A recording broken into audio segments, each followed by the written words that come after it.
ओं अखण्डमण्डलाकारं व्याप्तं येन चराचरं तत्पदं दर्शितं येन तस्मै श्रीगुरवे नमः।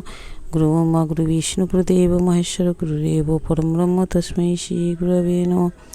पाञ्चकल्पतरुभ्यश्च कृपासिन्धुभ्य च पतितानां पावनेभ्यो वैष्णवेभ्यो नमो नमः।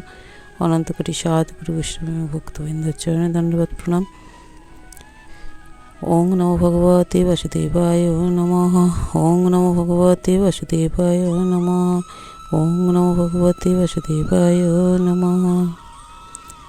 तो बाबा আজকে আমি যে প্রসঙ্গে আলোচনা করছি সেটা হচ্ছে অমঙ্গলের মধ্যেও মঙ্গল দর্শন। তো ঈশ্বর সর্বদাই কিন্তু আমাদের মঙ্গল করেন। তাই তো বলা হয় ঈশ্বর মঙ্গলময়। কিন্তু অনেক সময় দেখা যায় একটা মানুষ সারা জীবন ভালো কাজ করে গেছেন, কিন্তু তার ভাগ্যটা এতই খারাপ যে সারা জীবন শুধু কষ্টভোগী করে যান। এরকম অনেক মানুষকে দেখতে পাওয়া যায়। হ্যাঁ, সাধারণত আমরা কী ভাবি এটা দেখে যে দেখো মানুষটা এত ভালো, সারা জীবন ধরে লোকের শুধু ভালোই করে গেল, কিন্তু পরিণামে সে শুধু কষ্টই পেল। এ ভগবানের কেমন বিচার না, এরকম আমরা ভাবি। কিন্তু এই ভাবনাটা ঠিক নয়। আসলে উনি জন্ম জন্মান্তরের খারাপ কাজগুলো কিন্তু এই জন্মে এসে ভোগ করছেন। তাই কিন্তু ওনার এই জন্মটা পুরোটাই কষ্ট কেটেছে। কিন্তু যারা প্রকৃত জ্ঞানী হতে পেরেছেন তারা কিন্তু বুঝতে পারেন যে ঈশ্বর ওনার মঙ্গলই করেছেন, অর্থাৎ ওনার জন্ম জন্মান্তরের পাপ কিন্তু এই জন্মে উনি কাটিয়ে নিয়েছেন। তো অনেকে এটাতে রেগে যেতে পারেন, উনি বলেন এত ভালো মানুষ হওয়া সত্ত্বেও ঈশ্বর ওনার কেন মঙ্গল করেন না, কেন ওনার সঙ্গে এরকম হয়। হ্যাঁ, তো এটা তারাই বলবেন যাদের কোনো চেতনার উন্মেষ হয়নি।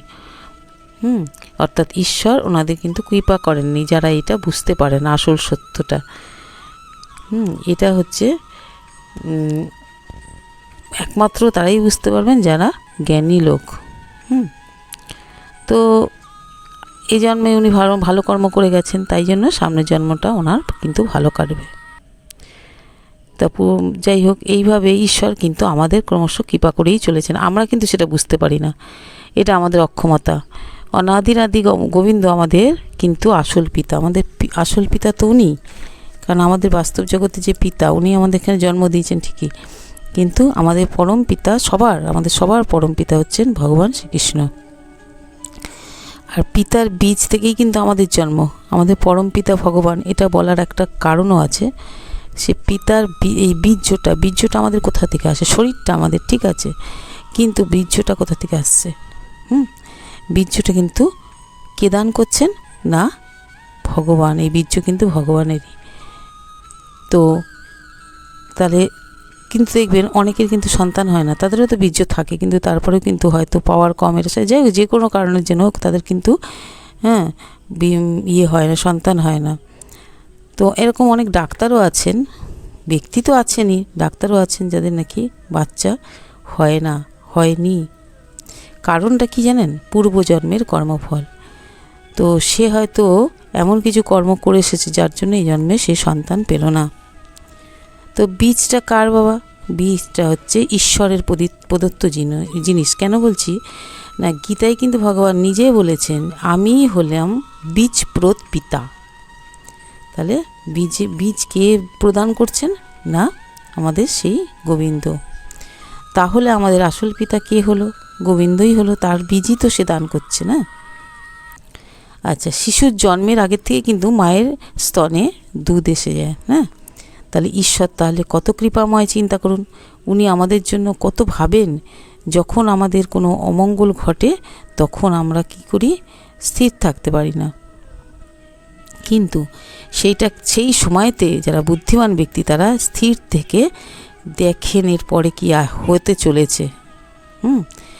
দেখা যায় যে সেই অমঙ্গলের পেছনে কিছু মঙ্গল বিরাজ করছে।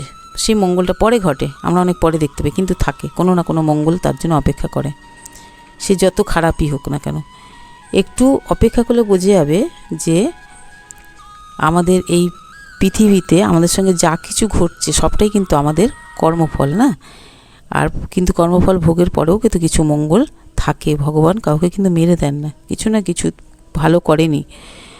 তো আমাদের সঙ্গে ঘটে যাওয়ার কারণ হলো আমাদের যে কর্মফল, সেই কর্মফলটা কেড়ে যাচ্ছে। ফলে আমরা তার থেকে মুক্ত হয়ে গেলাম। মানে ওই যে কর্মফলগুলো একটা একটা কাটছে, মনে হচ্ছে আমরা সেই জন্মটা যে আমাদের আরেকটা নিয়ে ভোগ করতে হতো, সেই জন্মটা থেকে আমরা মুক্তি পেয়ে গেলাম। তো মহাপ্রভু যখন শিবাস ঠাকুরের রোজ রাতে বাড়িতে গিয়ে ওনারা কীর্তন করতেন বাড়িতে।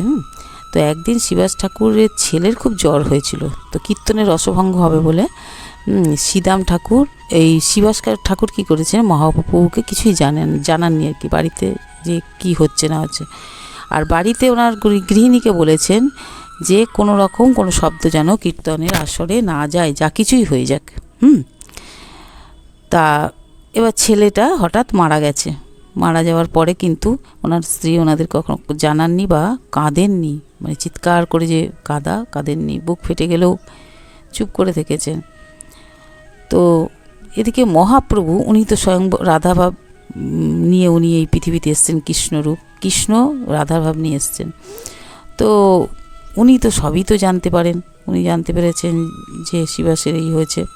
তখন উনি বললেন, শিবাস কী হয়েছে, মানে রাত্রি শেষে, তো তোমার ছেলে কোথায়? তখন শিবাস ঠাকুর বললেন, সে আর নেই। তো মহাপ্রভু ঘরে গেলেন, দেখলেন মৃত ছেলেকে নিয়ে তার বউ বসে আছে। তখন মহাপ্রভু বললেন, আমি ওর চেতনা ফিরিয়ে দিচ্ছি। দেখছি সবাই কান্নাকাটি করছে, ঠিক আছে। মহাপ্রভু সবার মানে শিবাস ঠাকুরের চেতনা ফেরানোর জন্য কি করলেন, জ্ঞানের উন্মেষের জন্য বললেন, ঠিক আছে আমি ওর চেতনা ফিরিয়ে দিচ্ছি। তখন হঠাৎ ছেলে মানে উনি করলেন শক্তি প্রদান করাতে, আত্মাটাকে প্রবেশ করানোতে উনি ছেলেটা চোখ খুলল। তো মহাপ্রভু বললেন, তোমার পিতা মাতা তোমার জন্য খুব কষ্ট পাচ্ছেন। তখন ছেলেটি বলল, কে আমার পিতা, কে আমার মাতা? কি জানি, হয়তো হবে কোনো জন্মের আমার পিতা মাতা ছিলেন, ভুলে গেছে মৃত্যুর পরে কে কার, আমি এদের চিনি না। তখন শিবাস ঠাকুরের চেতনা ফিরল। তিনি কি করলেন, মনে প্রাণে তখন বুঝতে পারলেন যে কেউ কারো নয় পৃথিবীতে। জন্ম দিয়ে যে পিতামাতা লালন পালন করে বড় করলো, মৃত্যুর পরে সে আর তাদের চেনে না। যেই মানুষের মৃত্যু হয়ে যায় তখন কেউ কাউকে চেনে না, কে কার। এর থেকে শিবাস ঠাকুরের চৈতন্যের উদয় হলো। তো দেখুন, এটা কিন্তু কত বড় অমঙ্গল, ছেলেটা মারা গেছে, কিন্তু তার পেছনে মঙ্গলটা কি হলো না, তার চৈতন্য জ্ঞান জন্মালো। এটার জন্যই মহাপ্রভু কিন্তু এটা করেছিলেন।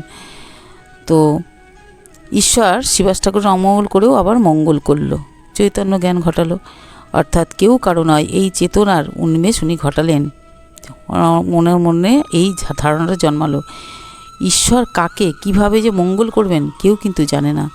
তাই তো সমস্ত অমঙ্গলের পেছনে কোনো না কোনো মঙ্গল বিরাজ করে। তাই আমাদের অমঙ্গল দেখে কিন্তু ভয় না পেয়ে এর পেছনে কি মঙ্গল আছে সেটা দেখার জন্য আমাদের অপেক্ষা করা উচিত।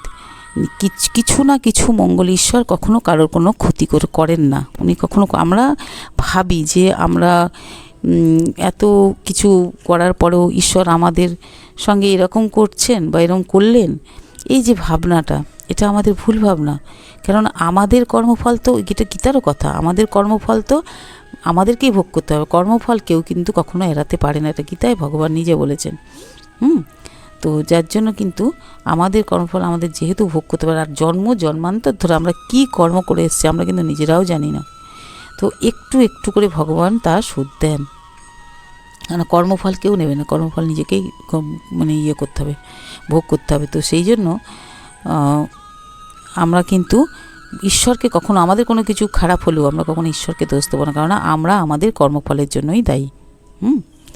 কিন্তু এটা আমাদের ভাবতে হবে, ঈশ্বর কিন্তু এই যে আমাদের খারাপ কিছু হয়, খারাপ কিছুর পরেও আমাদের কিছু ভালো হয়, কিন্তু এটা লক্ষ্য করতে হবে যে কি ভালো, সেটা লক্ষ্য করতে হবে। তো এটাই হচ্ছে আজকে বলার বিষয়বস্তু ছিল, যে অমঙ্গলের মধ্যেও কিন্তু কিছু মঙ্গল থাকে। তো আজ এই পর্যন্তই। কাল আবার নতুন কোনো ভিডিও নিয়ে আপনাদের সামনে হাজির হব। যারা আমার এই ছোটো বড়ো ভিডিওগুলো দেখেন তাদের কাছে অনুরোধ, তারা লাইক শেয়ার কমেন্ট করে আমার পাশে থাকবেন। আর যারা এখনও আমার চ্যানেলটা সাবস্ক্রাইব করেননি তারা সাবস্ক্রাইব করে লাইক শেয়ার কমেন্ট করে আমার পাশে থাকবেন। তো আজ এই পর্যন্তই।